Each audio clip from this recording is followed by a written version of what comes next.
How are things going with the new project? It's going well, we're making good progress. So I was working on the project and then suddenly all the power went out. You gotta make sure this is level. I know, I'm trying.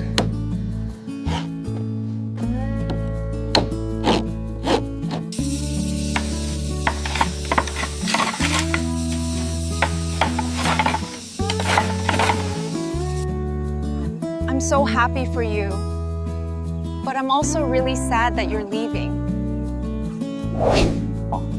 อันไม่น่าเป็นปัญหา I know, but I think this is the best way to do it. Okay, well, let's see how it goes. So just not wait so long. So I was telling him about the plan. And what did he say? He says to me, I have something I want to talk to you about. And I said, what is it? And he said, I'm going to tell you something. It was the first time I saw you vulnerable, you know? I had to be there for you. I wonder if those will be ripe soon. It feels like they've been green forever.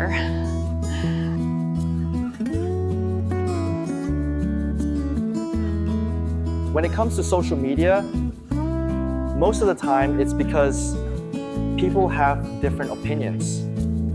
So the clock is ticking and I'm getting hungry. The birds are chirping, the sun is shining. What a beautiful day.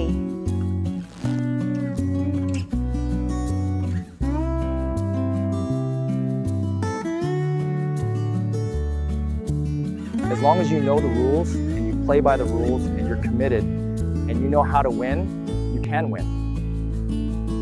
The sun was climbing, harsh and relentless, pouring down its light across the village. Yet inside her heart, there was only a soft calm, a fragile happiness that she carried like a candle. Tieu Ca held her daughter's tiny hand as they walked toward the old shack. The little girl, barely 2 years old, stumbled on the uneven dirt path, her little shoes coated with dust, her eyes full of wonder as she pointed at butterflies flickering across the fields. Every step carried the faint laughter of childhood, and every glance from the mother carried a tenderness born of sacrifice and unspoken fears. She told herself that life had been cruel in many ways, but at least it had given her this child, this little piece of light. She wanted to believe that as long as she could protect her daughter, everything else could be endured. The shack was quiet, standing crooked at the edge of the clearing. It had been neglected for months, dust crawling across its corners, weeds rising tall along its walls. She came there to clean, to put it back into some kind of order, because even broken places could be turned into something livable if one tried hard enough. She carried a basket, rags, and a broom, and her daughter toddled beside her carrying nothing but the innocence of youth. The mother smiled, kissed her hair, and whispered promises of a better life that the child was too young to understand. She began to sweep, each stroke stirring up dust that caught in the light like tiny ghosts. She set her daughter down with a small toy, a ragged stuffed animal that had survived many nights of comfort, and told her gently, "Stay here, my love. Mama won't be long." The little girl nodded, though her mind was already elsewhere, chasing shadows and dust motes with eyes wide. Time slipped quickly when her hands were busy. She scrubbed the floor, straightened the chairs, stacked what little belongings she had carried with her. Sweat rolled down her back, but she felt lighter with every motion, as if she was pushing not just dirt, but sorrow out of the door. Chirping, she allowed herself, for one rare moment, to believe in peace. Then she turned. The toy lay abandoned on the floor. The air was still, the silence thick. The little girl was gone. Her heart stuttered, then raced. "Han!" she called, the name sharp and panicked. She dropped everything, ran to the door, looked out at the yard. Empty, the grass swayed with the breeze, but there was no movement, no sound of tiny feet, no laughter. She rushed around the side of the shack, eyes scanning wildly. Nothing. Panic spread like fire. She shouted louder, voice cracking, "Hun! Hun! Where are you?" Her steps grew frantic, tripping over roots, stumbling into the weeds. She searched every corner, under the trees, behind the fence, the edge of the fields, her breaths coming ragged, her chest tightening until it hurt to breathe. There was no answer, only the buzzing of insects and the distant caw of a crow. She ran toward the nearest houses, pounding on doors, breathless, eyes wide with terror. Neighbors appeared, puzzled. She asked, pleaded, begged. Had anyone seen a little girl, 2 years old, small, wearing a faded pink dress? Shakes of the head, frowns of sympathy, words of confusion. No, no one had seen her. No one knew where she had gone. The world spun. She felt the ground falling away, as though she were trapped in a nightmare from which she could not wake. Every second was a scream in her mind. My child, my child, my child. She ran back toward the shack, calling again and again, her voice growing hoarse, tearing at her throat, until it was no longer a word, but a sound of pain. Desperation drove her to the police station. She burst through the doors, eyes wild, hair clinging to her face with sweat. She explained, stumbling over words, hands trembling. My daughter is missing.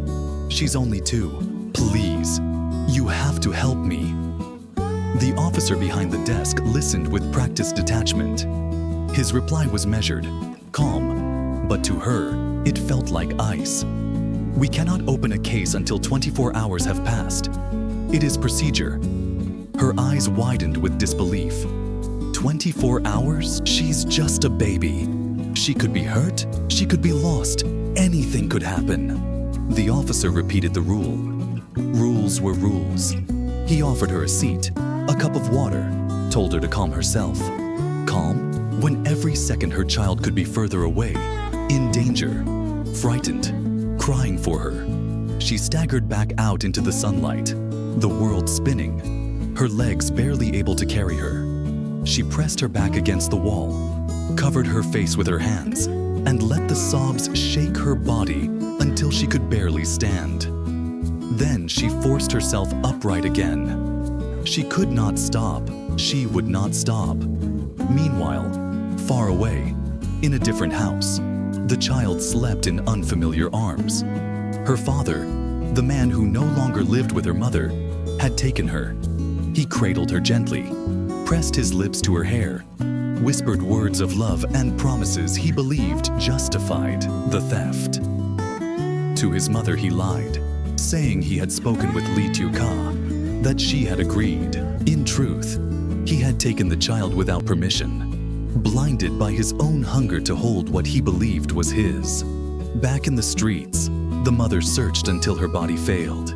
She knocked on doors, begged strangers, ran through markets, alleys, fields.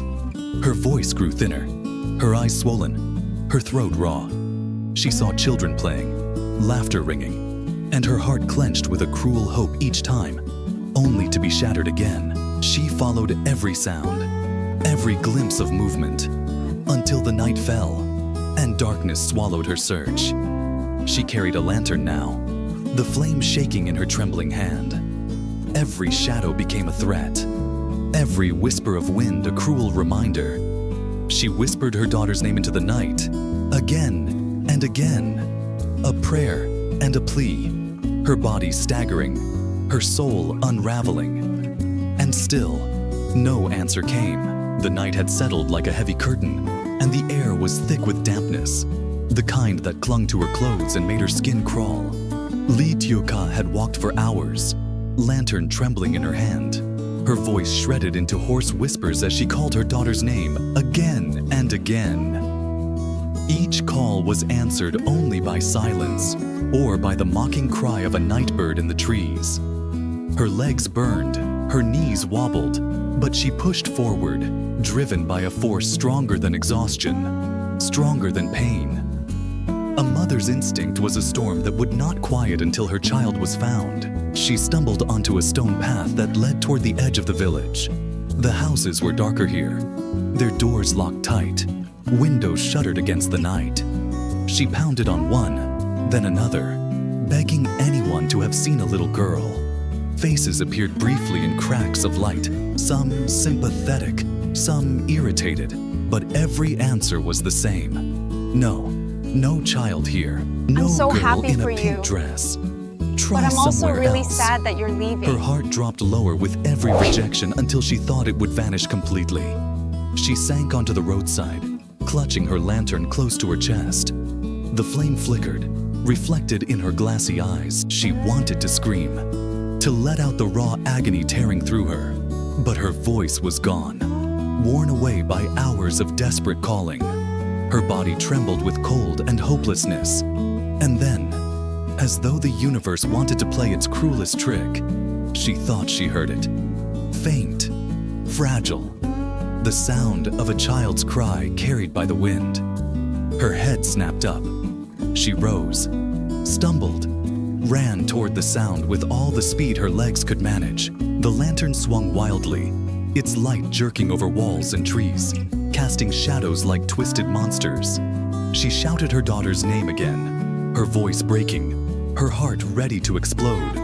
But when she reached the place, there was nothing. Only silence, only shadows, only the pounding of her own blood in her ears. She sank to her knees, clawing at the dirt, screaming into the empty night. Unbeknownst to her, not far away, her child was safe in the arms of the man she had once loved, the man who had become her ex-husband. He sat in his home, rocking the girl gently, his heart full of conflicting emotions. He loved his daughter with a passion that made him reckless, blind to the pain he caused by taking her. He convinced himself that he was saving her, that the girl needed her father as much as her mother. Yet beneath the warmth of his embrace, guilt gnawed at him. He knew he had lied. He knew he had stolen. But he pushed the thought away each time he looked at his daughter's sleepy face.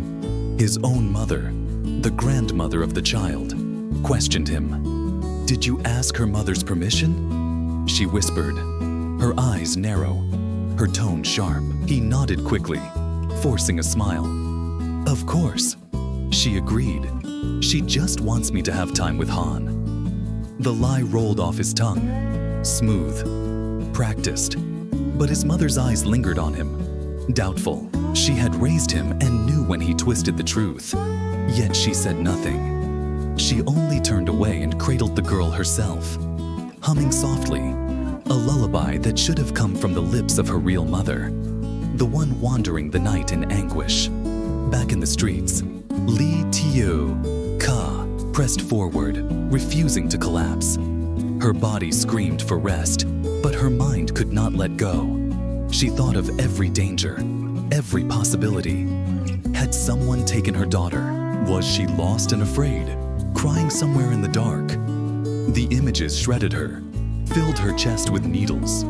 She stumbled past the marketplace, now deserted, stalls looming like skeletons in the dark. The smell of rotting vegetables clung to the air.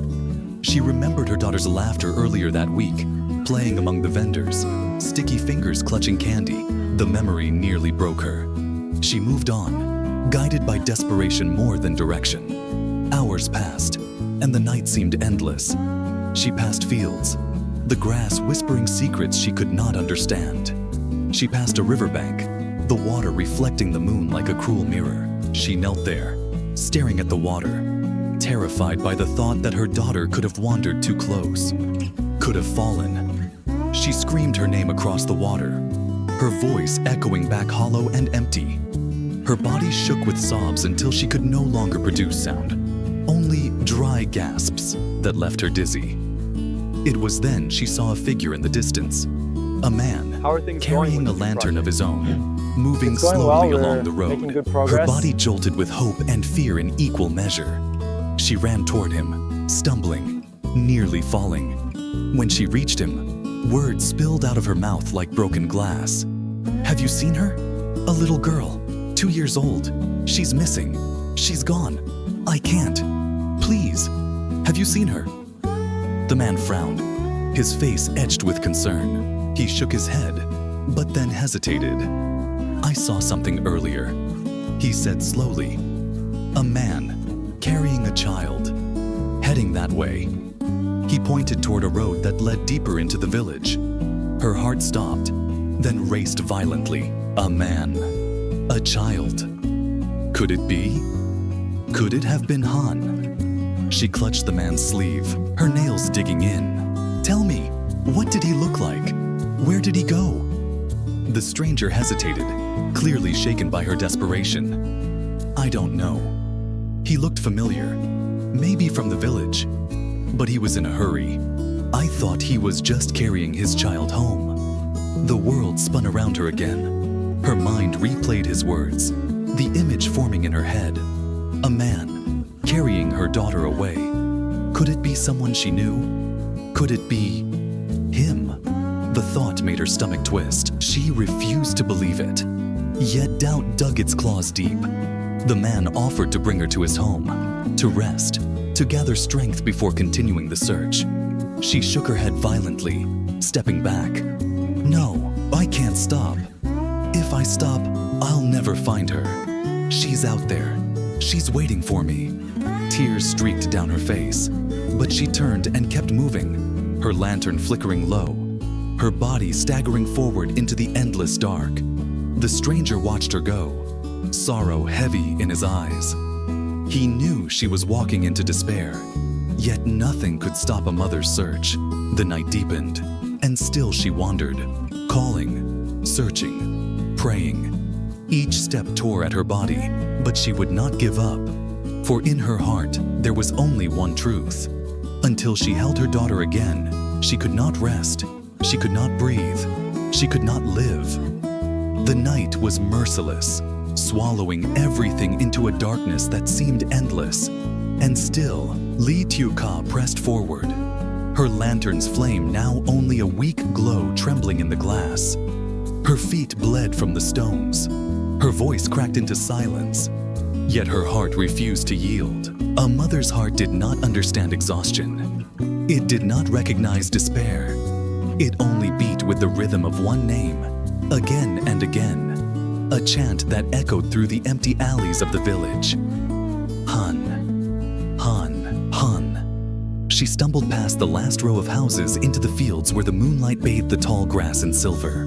The shadows stretched long and cruel, whispering of dangers hidden just out of sight. Her body begged her to fall, but each time she nearly collapsed, the thought of her daughter alone, frightened, crying for her, dragged her forward again. She bit her lip until it bled, tasting iron and salt, forcing her eyes to stay open. In her chest, fear had become a permanent ache, sharp and unrelenting. Somewhere far away, the child stirred.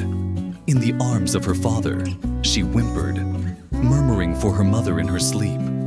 The sound stabbed the man's heart, reminding him of what he had stolen. He rocked her gently, whispering words he did not believe himself. "Papa is here. You are safe. You don't need to cry." But he knew she would. He knew she always would, until her mother's arms held her again. And still he could not let go. His love twisted into possession. His desire to hold his daughter clouded by resentment, by a desperate need to prove he mattered. He convinced himself he had the right. Yet even as he thought this, his hands shook, his eyes burned, because deep down, he knew he was wrong. Back in the fields, Tieu Ca thought she saw movement. A shadow darting between the trees. She ran toward it, her legs screaming, her lungs burning. "Han!" she cried, the word tearing out of her throat like glass. The figure turned. It was only a stray dog, its eyes reflecting the lantern's light like eerie jewels. It barked once and vanished into the dark. Her heart plummeted again. Another cruel game played by the night. She fell to her knees, clutching the earth, sobbing so violently her body shook. The ground beneath her seemed to pulse with her pain. When she lifted her face, it was streaked with dirt and tears, but her eyes were alive with madness. She would not stop. She rose again, staggering like a ghost through the village streets. You know? She knocked on more I doors, had to be there for you. begged more strangers. her words tumbling incoherently. Half pleas, half prayers.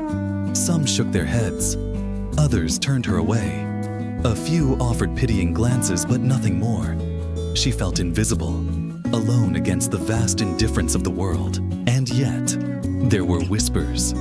A neighbor mentioned seeing her ex-husband earlier, rushing down a path, carrying something close to his chest. Her blood froze. The words cut her like knives. She pressed the neighbor for details, clinging to their sleeve, her nails digging into flesh. Desperate, could the father of her child steal her away like a thief in the night? Rage burned through her despair, igniting her body with a strength she thought she had lost. She turned and ran, driven now not only by fear, but by fury.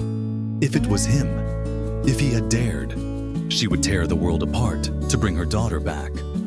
Hours blurred together. The sky shifted from black to the faintest hint of gray, the promise of dawn creeping into the horizon. She had not stopped, not once.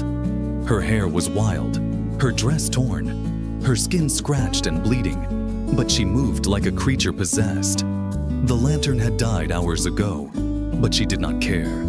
She carried her own fire now, burning in her veins. So I was working on the She project, scoured paths, and then suddenly fields, alleys, all the power went out. riversides, until at last her strength gave way. She fell beside a tree, her body unable to rise again. Her chest heaved, her hands clawed at the earth, her lips still mouthing her daughter's name, even when no sound emerged.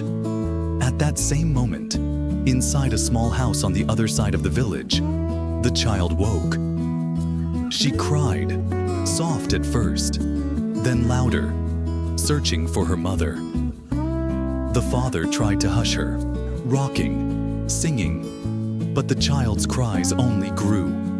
Sharp, piercing, relentless. The grandmother intervened, her face lined with worry. "This isn't right," she whispered. "She wants her mother. We cannot keep lying. This will break her." The man clenched his jaw, tears stinging his eyes, but still he shook his head. "No, she is mine too. I won't give her back."